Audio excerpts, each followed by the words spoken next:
Bienvenue sur 3DS, l'émission de l'école de sabbat, dans un format un peu différent. Vous avez déjà l'habitude, c'est déjà notre 9e rencontre. Pendant ce 3e trimestre 2021, nous traitons sur le repos. Nous avons eu plusieurs invités qui se sont joints à nous pendant ces rencontres, ces débats, ces échanges. Vous connaissez bien l'esprit de l'émission.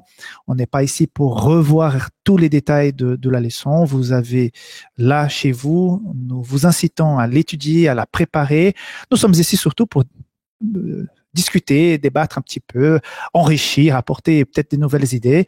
Et pour faire ça, je ne suis pas seul. Je vais vous présenter tout à l'heure mes invités, mais je voudrais tout d'abord vous rappeler de vous abonner à cette chaîne sur laquelle vous regardez, à savoir que pendant ce trimestre, cette émission est sur la chaîne d'Espoir Média, mais aussi sur Adventiste FFS, Adventiste au sud de la France, et aussi sur la chaîne YouTube de la Fédération Belgique-Luxembourg, FBL. Donc ici, j'ai aujourd'hui un Québécois de cœur et un Français de cœur aussi. Tous les deux sont à l'étranger, hein, parce que mon ami Cornel, il est de la Roumanie, mais il vit en France, et mon ami Rémi est français, mais il vit au Canada. Donc, comment allez-vous? Rémi, peux-tu te présenter? Oui, ça va bien, merci. Content d'être avec vous un petit peu aujourd'hui. Je ne suis pas souvent en Europe, et surtout par les temps qui courent. Alors, c'est un plaisir d'être avec vous. Oui, je suis Rémi Ballet. Je suis, tu le disais, Canadien d'adoption. Ça fait maintenant une vingtaine d'années qu'on est ici au Québec, la région de Montréal. Donc, je suis pasteur et j'ai été pasteur en France, maintenant ici au Québec, et j'anime donc l'émission de télévision Il est écrit, qui est diffusée ici au Québec sur des chaînes de télévision et puis qu'on peut trouver également sur Internet. Je ne sais pas si tu veux que je dise autre chose. Non, ben voilà, c'est super ton ministère. En tout cas, on te connaît bien à distance parce qu'on suit tes émissions et on voudrait aussi te remercier pour tout cet engagement au niveau d'Il est écrit. C'est vraiment formidable. Cornel, et toi? Oui, je suis pasteur, comme tu as déjà dit, à la Fédération France-Sud. Je suis roumain à l'origine. Ça fait 6 ans que je suis en France. J'étais d'abord France-Nord. Là, ça fait 2 ans que je suis au Sud. Je disais, je suis pasteur à Avignon, une ville assez connue, je crois. Et après, je suis aussi adjoint au département de la jeunesse. Et je fais partie aussi de l'équipe Speak Out qui fait les matinales de la jeunesse qui passe sur notre chaîne, mais sur la chaîne Espoir Média aussi. Oui, on vous connaît parce que vous nous réveillez tous les matins. C'est super. Bien, bien. Vous êtes prêts? On commence? On y va? 3DS démarre.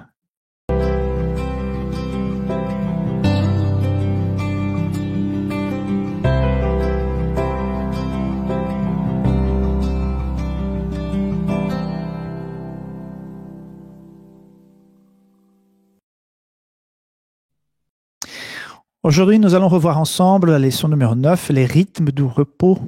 Et nous l'étudions pour le sabbat 28 août, même si elle est mise en ligne un petit peu avant, une semaine avant, pour que chacun puisse donc s'enrichir et se préparer bien pour les discussions qui auront lieu dans les églises, donc le sabbat 28. Donc, voilà, nous sommes ici et je voudrais commencer ce sujet par rapport le repos, hein, les rythmes du repos par rapport un événement français, puisqu'on a au moins un Français ici, on va voir s'il va défendre cette idée.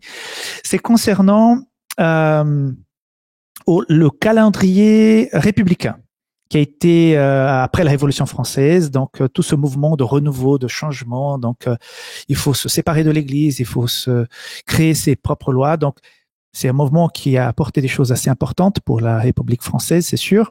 Mais ils ont eu cette idée de créer un nouveau calendrier pour se séparer un petit peu de tout ce qui était grec, de cette culture aussi du christianisme.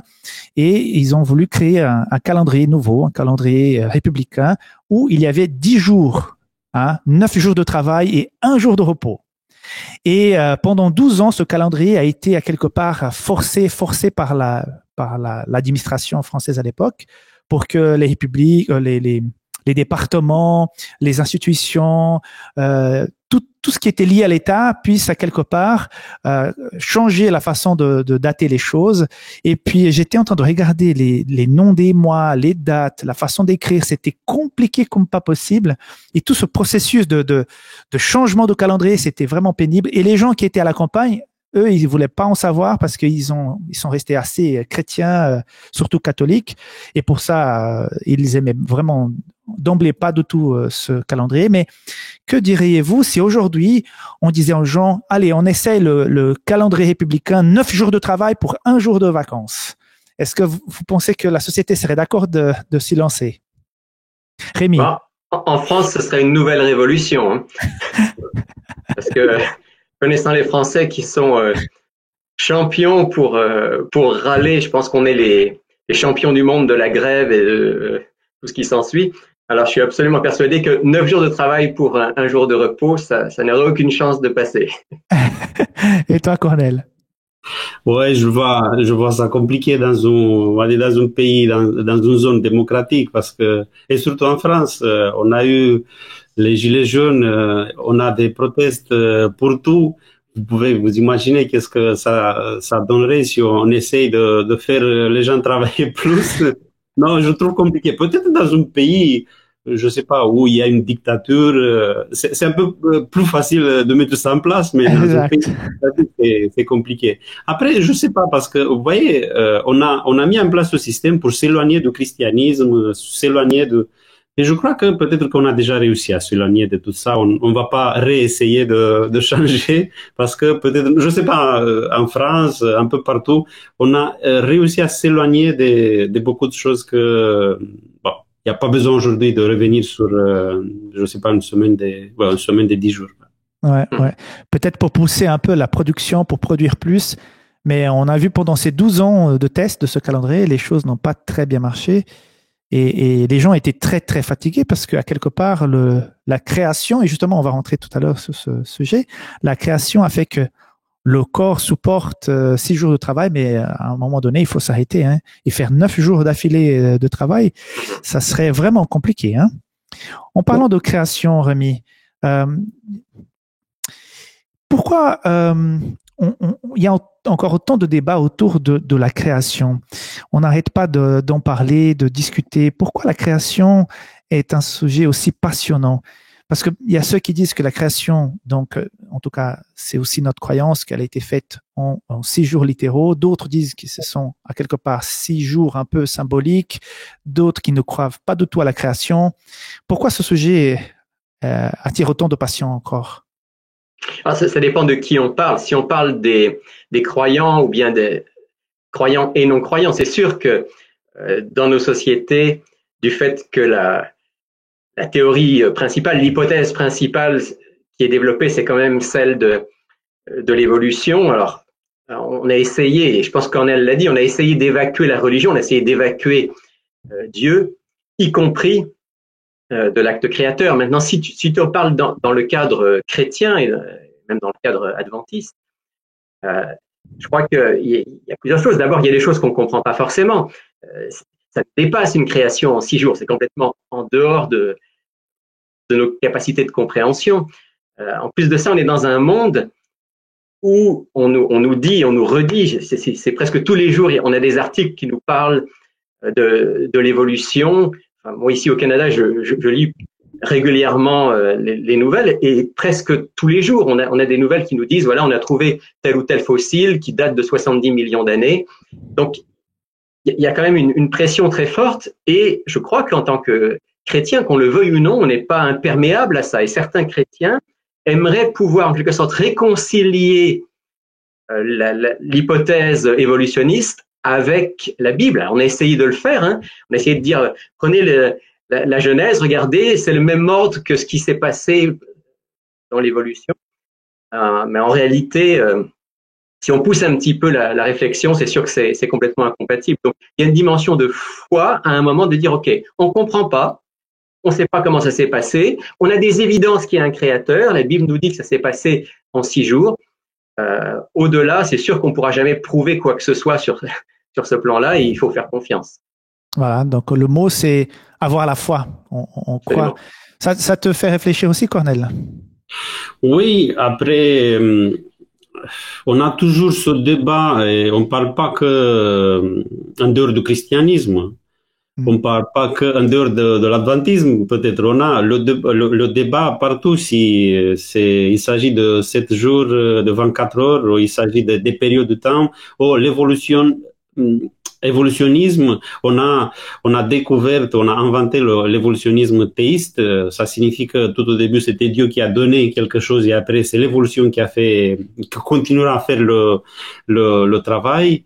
Après, il y a aussi une problématique même dans le récit de la création parce que il n'est pas d'accord avec la science. On a la lumière dans le premier jour, il y a le soleil qui vient après. On se dit bah c'est pas cohérent. C'est pour ça qu'on essaye de mettre un peu de cohérence dans tout ça. Et c'est pour ça le débat. Après moi, j'ai pas peur de débat. Le problème c'est que parfois on utilise des arguments qui ont pas de cohérence non plus. Exact. Alors, parlons encore de la création. Je voulais juste vous titiller, hein, surtout toi, Cornel, tu viens de parler là. Est-ce que la création, elle a été faite en 6 ou 7 jours? Est-ce que le sabbat fait partie de la création ou c'est un jour de non-création? Hein? Qu'est-ce que tu en penses? Voilà la question, oui. Oui, parce que si on dit que Dieu il se repose dans le 7e jour, bah, ça signifie qu'il fait rien, ça fait pas partie de la création. Mais il n'est pas en train de créer quelque chose là, en même temps? Après, on voit que il fait quand même quelque chose. Mais pour répondre à cette question-là, j'aimerais développer un peu, si vous me permettez. Ouais, on parle le titre de la leçon de cette semaine, c'est le rythme de repos, non? Il y a un rythme dans le repos. Peut-être que ça sera pas mal de parler un peu du rythme de la création, parce que même dans la création, il y a un rythme. Et avant d'arriver à ce rythme-là, je me pose la question par rapport à, si on regarde une phrase ou une proposition. Et on a à la fin d'une phrase, on a un point ou une interrogation ou une exclamation. Est-ce que le point, il fait partie de la phrase ou pas? Je me demande, non?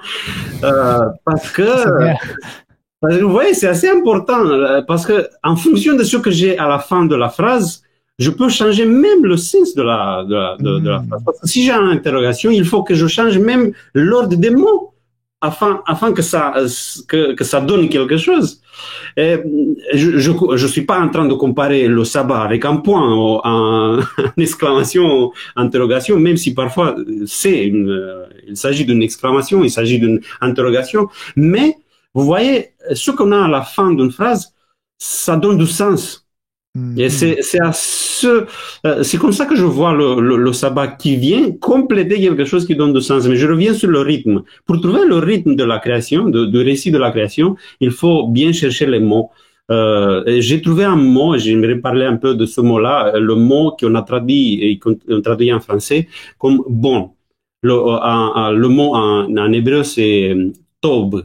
Tob, ça signifie bon. Et on le voit qu'il apparaît ce mot presque chaque jour parce que c'est Dieu qui dit, il regardait tout ce qu'il a fait, tout ce qu'il a créé, sauf le 2e jour. Il n'y a pas dans le 2e jour. Le 2e jour, il le dit pas, mais pour chaque jour, il dit, il a regardé ce qu'il a fait, il dit, bah, c'est bon. C'est bon. Après, qu'est-ce que ça signifie? Je vais pas rentrer dans le sens parce qu'il y a plusieurs sens pour ce mot-là. Mais il y a ce mot qui apparaît aussi, qui vient aussi dans le 6e jour, quand l'homme il a été créé, au négatif. Vous vous rappelez le Genèse chapitre 2, verset 18, Dieu il dit, c'est pas bon. Mais c'est le même mot, c'est pas bon que l'homme il soit seul, c'est ça la suite. Oui, vous voyez? Mais pourquoi c'était pas bon que l'homme soit seul? Pourquoi c'était pas bon? Parce que je crois que l'homme, Adam, il a été créé parfait. Il était parfait, mais c'était pas bon. Ça signifie qu'il manquait quelque chose. Et c'est ça pour moi que donne le rythme et c'est la direction du récit de la création. On parle de quelque chose qui est parfait, qui est bon, mais il est incomplet. l'homme sans la femme, il était incomplet. Et vous voyez, si on s'arrête après le 6e jour, bah, Dieu, il s'arrête, mais il fait quelque chose pour accomplir, vous voyez, pour compléter la création. Compléter, voilà. Ouais, c'est ça, ouais, c'est ça le mouvement qu'on a dans le récit de la création. On parle de l'incomplet, la lumière, il a créé la lumière le premier jour. Bah, la lumière, elle était parfaite. Bah, elle était tellement parfaite on l'utilise même aujourd'hui, depuis milliers d'années. Elle était parfaite, mais elle était incomplète parce qu'on a la lumière et on fait quoi avec la lumière? Et pour moi, vous voyez, le sabbat, il vient à la fin pour compléter, pour donner de la plénitude de tout ce qu'on appelle la création.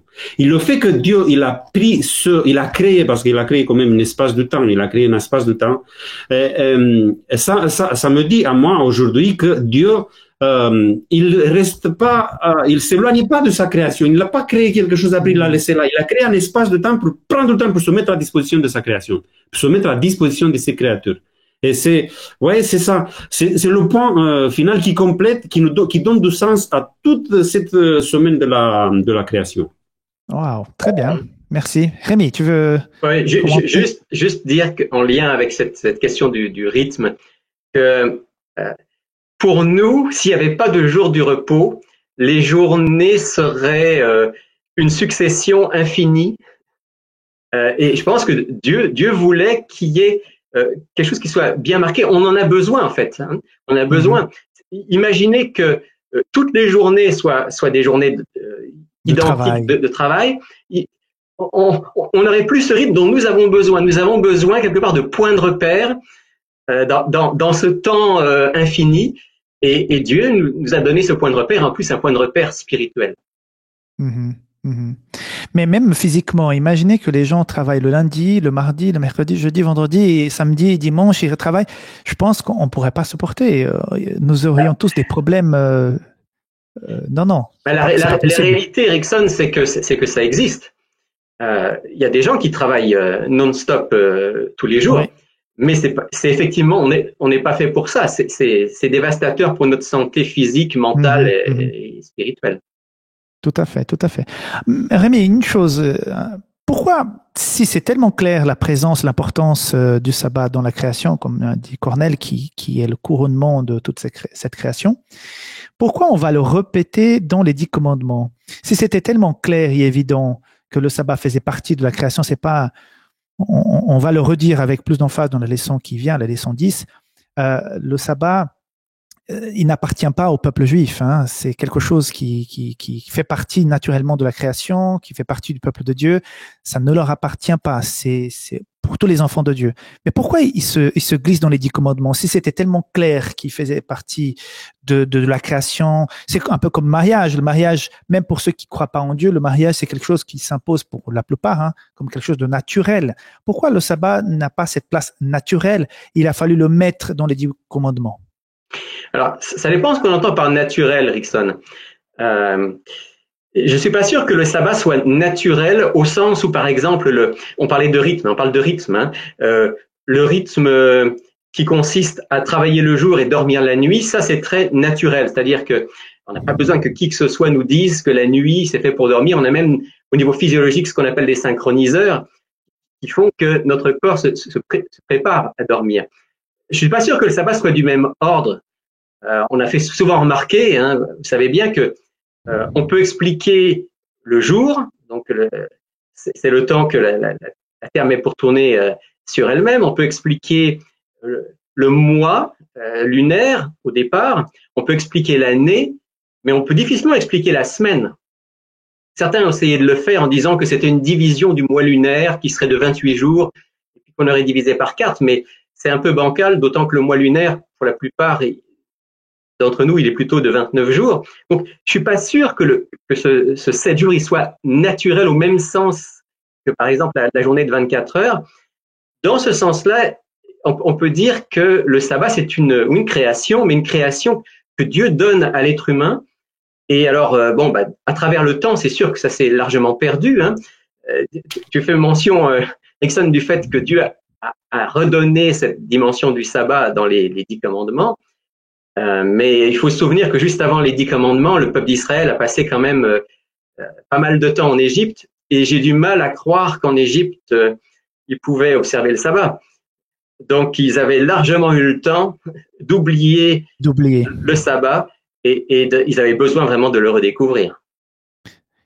Cornel, donc pourquoi le sabbat est important et pourquoi il apparaît dans les 10 commandements? Le quatrième commandement que vous avez déjà mentionné, il commence comme ça, souviens-toi. C'est cette tendance d'oublier les choses, oui. Ils avaient oublié, c'est vrai, il y a eu cette passage par l'Égypte. En Égypte, je crois pas, comme Rémi le disait, je crois pas que Pharaon il disait, allez, c'est le sabbat pour vous, je vous laisse pas travailler. Oui, bon, je vous laisse. Non, c'est clair qu'ils avaient déjà perdu la notion du sabbat. Ils avaient perdu le rythme. Et c'est pour ça que voilà, exactement.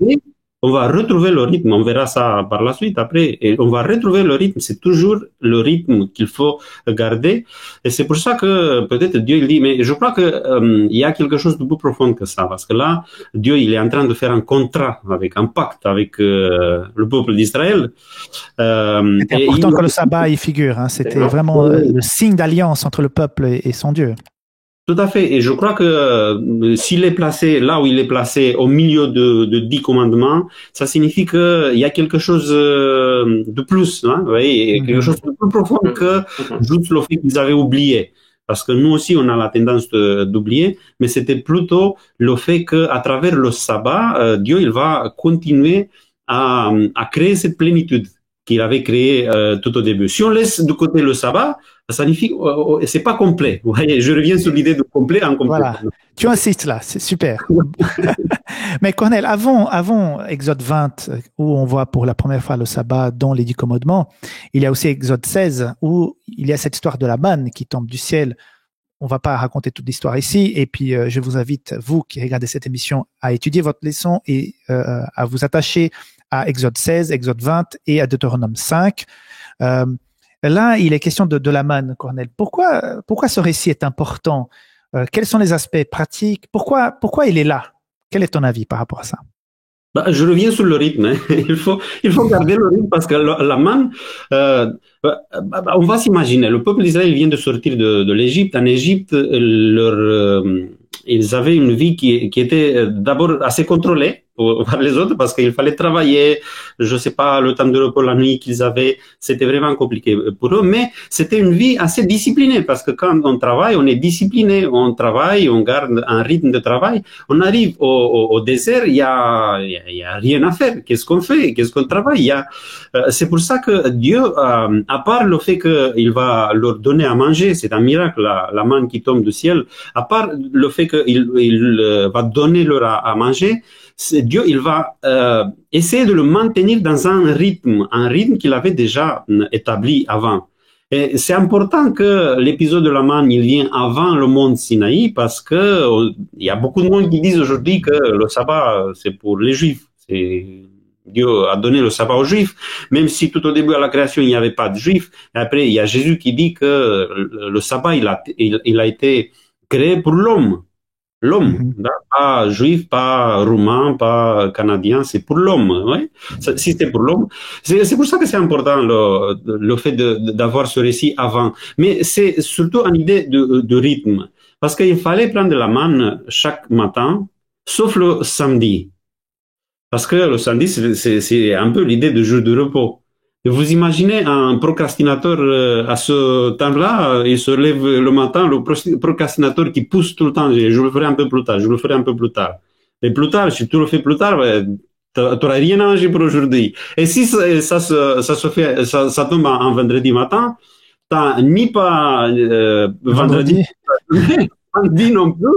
Vous voyez, c'est pour ça que s'il faut faire quelque chose, il faut le faire le temps qui est destiné à ça. Sinon, après, c'est compliqué. C'est toujours une question de rythme. Et après, c'est aussi une question de fait, il n'y avait pas le sabbat. Pourquoi? Parce que le sabbat, on ne va pas s'occuper de ça. Dieu, il a dit, j'ai mis de côté quelque chose d'important. Mais ce jour, on va le passer ensemble. On ne va pas s'occuper de la main, de ramasser de main. Ça, on va le dédier pour la relation, pour le relationnel. Très bien. Rémi,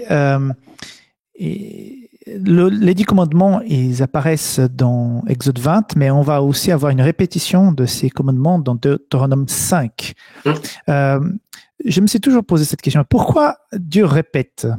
C'est vrai que le livre de Deutéronome, c'est voilà la deuxième, hein, on répète la loi. C'est la deuxième loi en répétition. Mais pourquoi cette répétition? Pourquoi les 10 commandements sont répétés? Est-ce que dans cette deuxième fois, dans cette deuxième déclaration, a-t-il de nouvelles informations qui sont rajoutées par rapport au sabbat, par exemple? Oui, alors, par rapport justement à ce texte, Erickson, d'abord, il faut rappeler que c'est pas vraiment Dieu qui répète, c'est Moïse, hein, d'après le texte. Et donc, Moïse, il rappelle les 10 paroles, mais j'ai presque envie de dire, il se permet juste des petites différences. Si on lit le texte, il n'est pas tout à fait identique à celui d'Exode 20, puis c'est spécialement vrai pour le sabbat. Et il dit, alors peut-être je peux juste le lire, Deutéronome 5, la partie qui est différente, hein, après avoir dit, observe le jour du sabbat, tu travailleras 6 jours, le 7e jour c'est le jour de l'Éternel ton Dieu. Tout ça c'est très semblable. Puis on arrive au verset 15 où il est dit, tu te souviendras que tu as été esclave au pays d'Égypte et que l'Éternel ton Dieu t'en a fait sortir à main forte et à bras étendus. C'est pourquoi l'Éternel ton Dieu t'a commandé de célébrer le jour du sabbat. Alors, il y a plusieurs choses intéressantes ici qui sont vraiment différentes. Il n'y a pas la mention de la création, il y a la mention de la sortie d'Égypte. J'ai un peu l'impression que dans Exode 20, dans le texte, on va dire, le premier qui nous est donné, Dieu rappelle l'origine du sabbat. 7e jour, on en a parlé depuis quelques minutes. Mais là, Dieu rappelle à travers Moïse que le sabbat, c'est fondamental parce qu'en Égypte, justement, on l'a dit, en Égypte, il n'y avait pas de sabbat. En Égypte, le travail était devenu une malédiction. Et Dieu a voulu libérer son peuple de cette malédiction. Il a voulu lui donner un espace de liberté, un espace de rencontre, comme on disait à l'instant. Et il faut absolument s'en souvenir chaque semaine, dit Dieu à son peuple. D'ailleurs, il y a d'autres textes, par exemple dans Exode 23, au verset 12, si je me souviens bien, où on parle aussi du sabbat. Et Dieu dit, ce jour-là, tu vas laisser souffler ton bétail, tu vas laisser souffler ton serviteur, ta servante. C'est comme si Dieu disait, le sabbat doit être un signe de cette liberté que je vous donne de ne pas être esclave du travail et au-delà, esclave du mal. C'est pas que le travail soit mal, c'est pas ce que je veux dire. Mais dans un monde de péché, le travail peut devenir effectivement un esclavage, peut devenir un mal.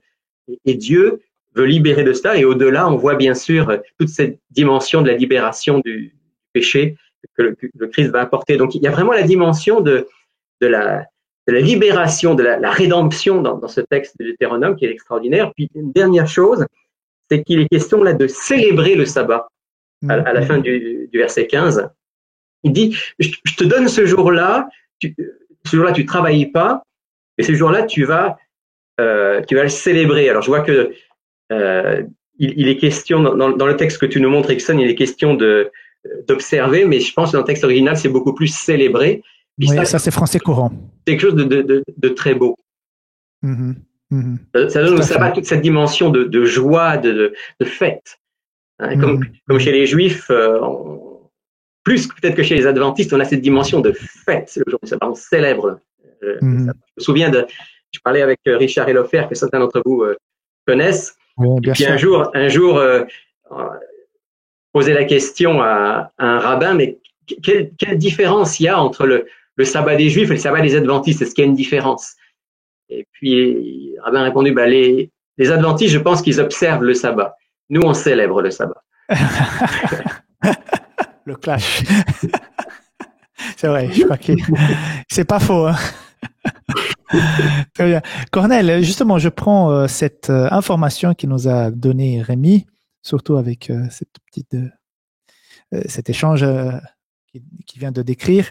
Est-ce que observer le sabbat revient peut-être chez nous les adventistes comme un moyen de se sauver soi-même, de se justifier, de montrer, voilà, Seigneur, je suis tellement attaché à toi que j'observe même le sabbat. Est-ce qu'il n'y a pas ce danger? Et pourquoi les gens disent souvent ça de nous? Oui, c'est vrai, il y a ces pièges-là. Il faut reconnaître parce que nous, on observe le sabbat. On va à l'église, on va s'habiller avec nos meilleurs habits, on va dire. On va à l'église. C'est quelque chose qu'on voit et après, c'est quelque chose que on peut faire. Ouais, on peut contrôler. Et on est toujours dans cette idée de contrôler nos vies. Parce que, bon, aller à l'église, je peux contrôler ça, m'asseoir là et éventuellement participer à quelque chose, oui, mais il faut revenir toujours sur la création. Vous voyez, le sabbat, il est à la fin, il a été créé avant. L'homme, il était déjà dans le paradis quand le sabbat, il a été créé. C'est pas à travers le sabbat qu'on arrive au paradis. Au paradis, oui, intéressant. L'homme, il était déjà là. C'est pas à travers. Nous, on a perdu le paradis, c'est vrai. Parce que un jour, il y a Satan qui est venu à Adam et Ève, ils ont dit, je sais pas, je crois que Dieu, il va dire qu'il a tout fait, que c'est complet, mais je vous dis que il vous a caché quelque chose, c'est incomplet, il vous manque quelque chose. Et à partir de là, vous voyez, Adam et Ève, ils sont entrés dans une démarche de déconstruire la plénitude que Dieu, il avait créée. Et on ne peut pas reconstruire la plénitude que Dieu il avait créée au paradis à travers le sabbat, en gardant le sabbat. Parce que c'était pas un problème de sabbat, c'était pas un problème de repos, c'était un problème on aimerait avoir quelque chose de plus. Et aujourd'hui, c'est que Jésus qui peut combler ce plus dont on a besoin. C'est à travers Jésus qui peut, il faut recréer la plénitude pour moi, vous voyez? Et c'est Jésus qui peut nous donner ce qui nous manque. Parce que c'est vrai, à partir du moment que Ève et Adam, ils ont compris qu'il y a quelque chose qui nous manque, c'est vrai, mais après, avant, c'était pas vrai. Il y avait tout. Mais là, c'est vrai. Et ce qui nous manque, c'est Jésus. Et si je découvre Jésus, je découvre le sabbat après. Parce que Adam et Ève, la première personne qu'ils ont regardé dans les yeux, c'est Dieu. D'abord, il y a eu cette rencontre avec Dieu. Et après, c'est Dieu qui les a portés vers le sabbat. Parce que Dieu a créé le sabbat, il a dit, demain, on va passer une journée formidable ensemble. C'était le premier sabbat qu'ils ont passé ensemble. C'est pour ça qu'aujourd'hui, si je découvre Jésus, il va m'amener vers le sabbat. Parfois, c'est plus difficile, je découvre le sabbat, d'arriver à Jésus, parce que c'est pas à travers le sabbat que je découvre Jésus. Je dis pas que c'est impossible, parce que quand je dis découvrir d'abord le sabbat, on découvre parce qu'on découvre parfois une cérémonie, quelque chose qui est cérémoniel, pas l'esprit du sabbat, pas ce qu'il y a derrière le sabbat. Et c'est pour ça que les autres peut-être ils pensent un peu de nous qu'on est plutôt centré sur le sabbat, mais peut-être qu'il faut qu'on fasse quelque chose afin que on va montrer, aux autres Jésus qui est toujours le Seigneur du sabbat. Très bien. Rémi, est-ce que tu as des choses à rajouter par rapport à ça? Non, je suis pleinement d'accord avec ce que Cornel a dit concernant la place centrale de Jésus dans nos vies. Il faut qu'on soit honnête, en tant qu'adventiste, on a tellement parlé du sabbat parce que on était peut-être parmi les seuls chrétiens à le vivre, qu'on lui a donné parfois une place trop centrale. La place que Jésus doit avoir, on peut pas. Le sabbat est une bénédiction. Je parlais tout à l'heure de célébrer le sabbat, c'est extraordinaire de vivre le sabbat avec Dieu, mais ce qui rend le sabbat extraordinaire, c'est Jésus. C'est la présence de Jésus. Très bien. Justement, est-ce que tu aurais des conseils pratiques par rapport à l'observance du sabbat? Toi, en tant que pasteur, en tant que quelqu'un qui a déjà voyagé pas mal dans le monde, tu as déjà vécu en France, mais tu vis aussi dans une autre culture. Quels sont les conseils pratiques qu'on pourrait partager avec ceux qui nous regardent, nous écoutent par rapport à l'observance du sabbat? Peut-être une ou deux choses. Tu parlais du fait que je suis pasteur. Peut-être déjà, en tant que pasteur, il faut reconnaître que parfois c'est un combat pour vivre le sabbat vraiment comme un jour différent, parce que... On est tous d'accord avec toi, hein. C'est compliqué parfois. Hein. C'est là le jour où on travaille le plus. Hein. Oui. Et bon, jusqu'à un certain point, je veux dire, c'est correct parce que ça fait partie de notre ministère, mais en même temps, alors je vais donner un témoignage personnel. Il y a des choses que je me suis interdit de faire le jour du sabbat. Même si ça fait partie de mon ministère pastoral, parce que je voudrais vraiment que le jour du sabbat reste une journée particulière de relation avec Dieu, de relation avec mes frères et sœurs, d'aide aux plus démunis. Donc, par exemple, je mets jamais de comité le jour du sabbat. C'est un principe que je me suis donné depuis toujours, sauf exception, il peut y avoir des exceptions, hein. Mais je place jamais de comité parce que quand je rentre dans le comité, je me retrouve encore dans ce système de voilà, on a des problèmes à résoudre, etc. Donc c'est des petites choses pratiques qui font que pour moi le sabbat reste le sabbat. Si on doit avoir un comité, si on doit régler des problèmes, on fera ça un autre jour. Alors bon, ça c'est pour moi en tant que pasteur, mais j'imagine que quelqu'un qui n'est pas pasteur peut aussi et même doit préparer le sabbat. Alors ça c'est peut-être la deuxième chose que je voudrais dire. Un bon sabbat, c'est un sabbat qu'on prépare bien. C'est-à-dire que on n'arrive pas le vendredi soir puis on se dit bon qu'est-ce qu'on va faire dans ces 24 heures. En fait, c'est un sabbat auquel on a pensé dans la semaine, on en a parlé avec le Seigneur, on dit Seigneur, qu'est-ce que ça va prochain? Comment va être remplie cette journée spéciale pour qu'elle soit vraiment à ton honneur, puis que en même temps, ce soit une journée tournée vers les autres. Je pense que la préparation du sabbat, c'est extrêmement important pour que ce soit une journée pleine et entière, en essayant de ne pas en mettre trop quand même. D'accord. Et toi, Cornel? Oui, il y avait quelqu'un qui disait que observer le sabbat, ça commence pas vendredi soir au coucher du soleil, ça commence dimanche, juste après avoir fini le sabbat, préparer le sabbat d'après. Bah, pour nous, en tant que pasteur, c'est plutôt vrai ça, parce qu'on commence à préparer le sabbat avant, mais on va laisser ce qu'on fait le sabbat en tant que pasteur, on va revenir sur la joie, sur le relationnel, sur aller à l'église aussi, pourquoi pas, parce que on a cette besoin. Dieu qui nous a créé nous a mis dans une dimension relationnelle avec le prochain, pas avec juste la famille, avec le prochain, avec celui qui est à côté. Et pourquoi pas se mettre à disposition de Dieu pour servir les autres, même le jour de sabbat. Je reprends les paroles de Jésus quand il disait j'étais au prison et vous êtes venu me voir. J'étais malade et vous êtes venu aussi me voir. J'avais soif, vous avez donné à boire. Il dit pas j'étais à la synagogue et vous êtes venu me voir, vous rencontrer avec moi. Pourquoi? Parce que il y avait cette habitude. Il fallait pas insister sur l'habitude d'aller à la synagogue, surtout pour les Juifs. Il y avait cette habitude. Mais peut-être qu'il faut rajouter, des choses. Pourquoi pas? Je dis pas qu'il faut, je sais pas, voir les malades que samedi, ou le laisser pour samedi, et comme ça on est. Non, mais il faut rajouter peut-être des choses pour se réjouir et pour faire une joie pour les autres aussi, pas que pour soi-même.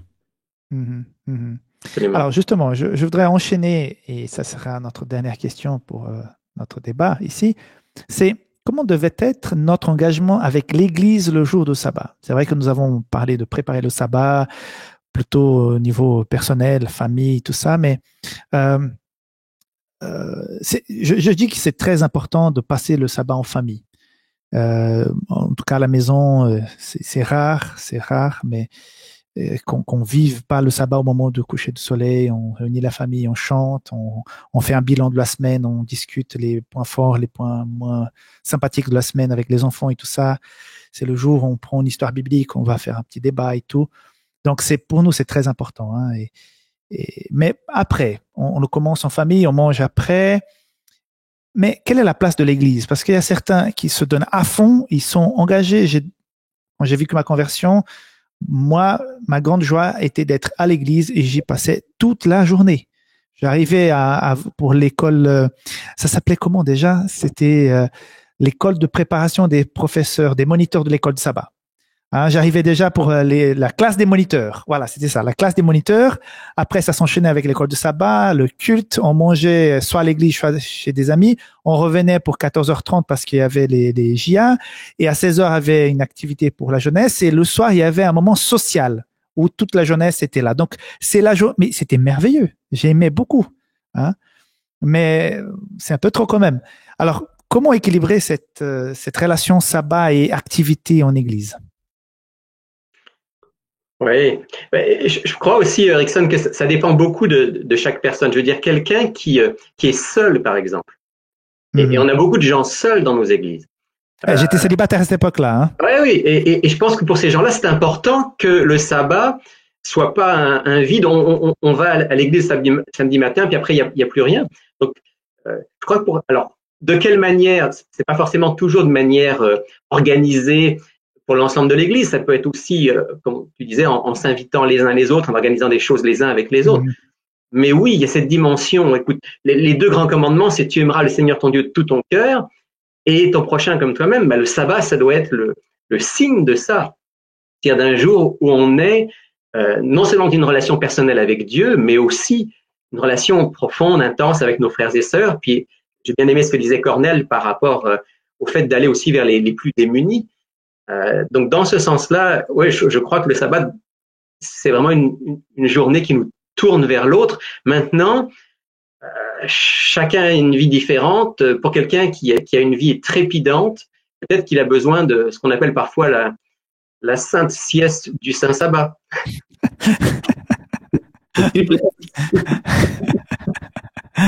Cornel, et pour toi?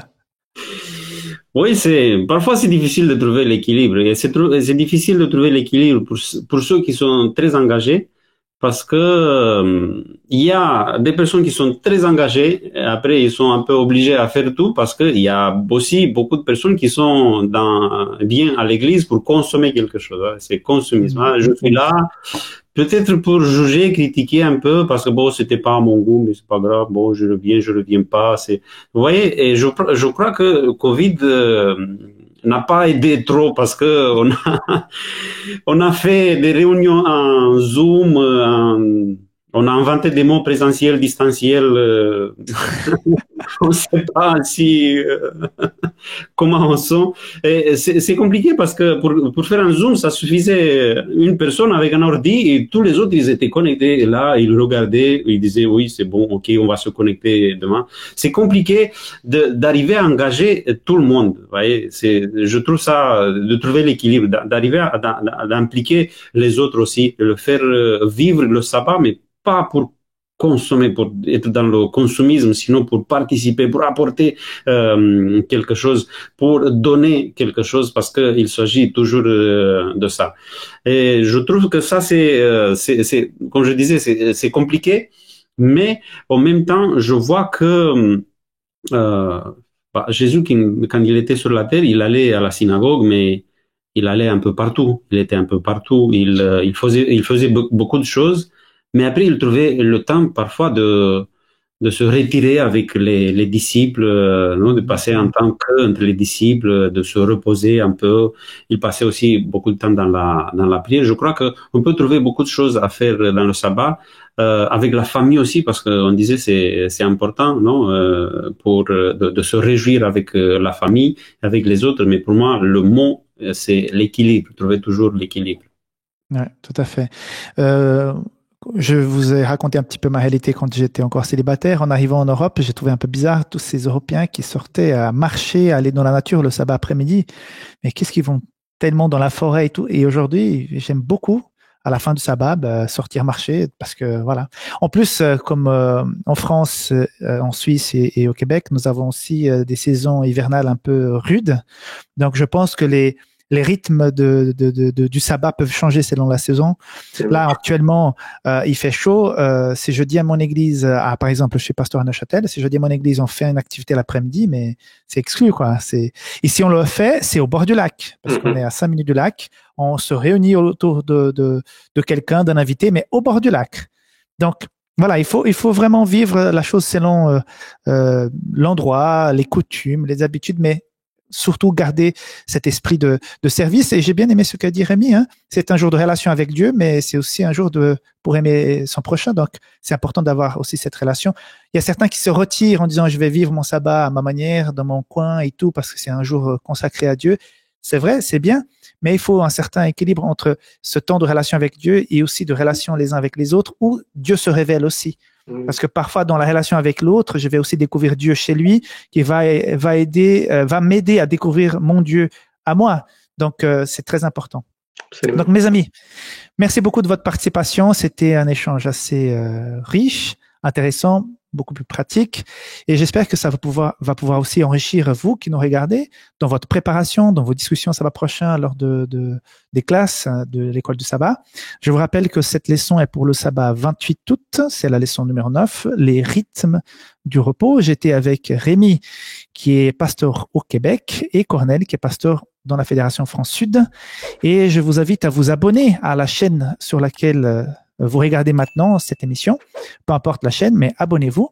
Et je vous donne un rendez-vous la semaine prochaine. Et en partant, je remercie mes amis qui ont pris le temps de participer avec nous à cet échange. Merci beaucoup, Rémi, Cornel. À la prochaine. Bye bye. Avec plaisir. Merci. Au revoir.